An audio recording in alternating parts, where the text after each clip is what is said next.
नमस्कार दोस्तों।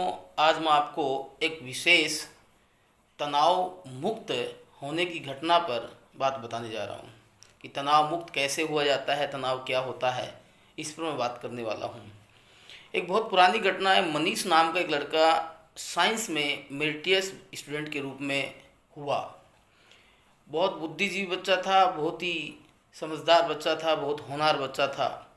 जैसे ही कॉलेज में आया, संगति के प्रभाव के कारण दोस्तों बर्बाद हो गया। बर्बाद किस प्रकार से हुआ? रात को घर पर लेट तक आना, जितने भी बुरे काम हैं, शराब पीना, बीड़ी पीना, सिगरेट पीना, सब करने लग गया। घर वालों ने काफ़ी मना किया।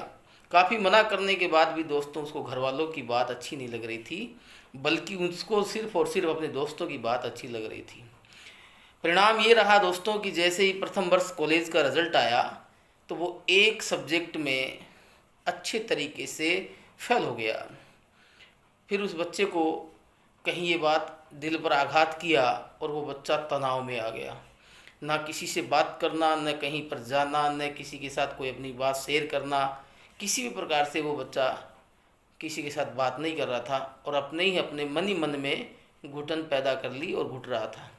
काफ़ी समय हो गया, बच्चा वो तनाव में आ गया।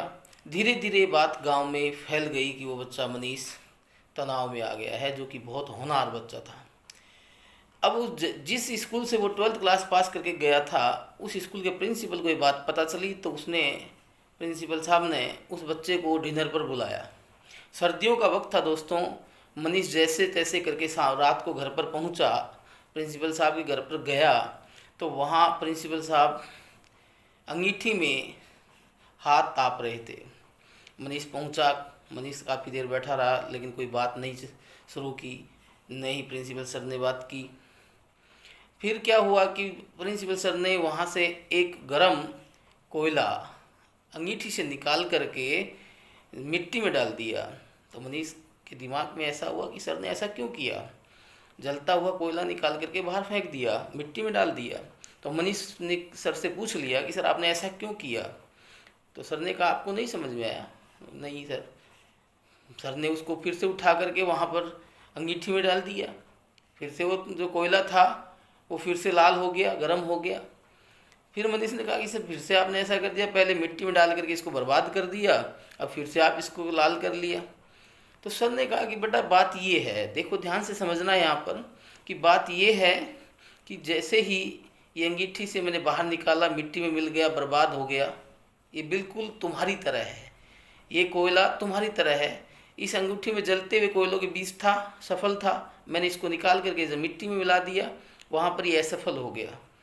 लेकिन जैसे ही मैंने इसको वापस क्या हुआ अंगीठी में डाला तो ये क्या हुआ दोस्तों, फिर से क्या हुआ, जलने लग गया, यानी फिर से सफल हो गया। तो मनीष को ये कहना चाह रहे थे सर कि आपको भी अभी कोई विशेष अभी नहीं हुआ है, आपको भी क्या करना है, अभी अपने भविष्य के बारे में जागरूक होना है। आप फिर से सफल हो सकते हैं, फिर से सफलता को प्राप्त कर सकते हैं। तो मनीष की बात दिल पर लगी और मनीष ने खूब तैयारी की। उसके बाद मैं ये कहता हूँ कि मनीष जो है आईएएस लेवल का बच्चा बना और आईएएस बना। तो दोस्तों कहने का मतलब ये है कि आपको हमेशा तनाव मुक्त रहना चाहिए, किसी भी प्रकार के चिंता नहीं करनी चाहिए और हमेशा खुश रहना चाहिए। ईश्वर पर छोड़ देना चाहिए, जो भी होता है वो सब ईश्वर की मर्जी होता है। कर्मण्य अधिकारस्तु मा फलेषु कदाचन। कर्म करते जाओ, फल की इच्छा मत रखो, जो होगा वो ईश्वर करेगा।